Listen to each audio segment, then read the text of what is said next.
Mr. Burns, you're working on pulling that starter back out to redo the Yeah, to get throttle. The throttle in the spot it needs to be in. Make it nice. How? Sorry, buddy. I had the fitting from here, of course. I have a bunch of fittings. So I've got our flare nuts already set, so I know where to start. Now I'm gonna build us a nice fuel hard line, so we don't have some ghetto rubber junk. Yeah. Yeah. Yeah. Yeah. Like that. Yeah, we make nice stuff around here. Do we? Most of the time. Sometimes. Sometimes. Can't wait until we start doing some nice things on my Mustang. Yeah. Make that thing a little wild, huh? Wild. We like the wild. Anyway, all right, so I'm gonna start building the line. do. I'm gonna start building the line. Is that kind of like built? What?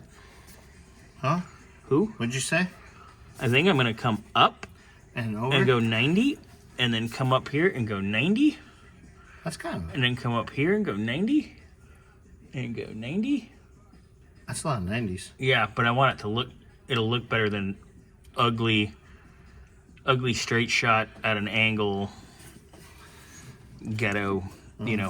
I can either put a little time in it, make it nice, or we can do it quick and dirty. But I think I'm gonna make it nice because, you know, it needs to be nice.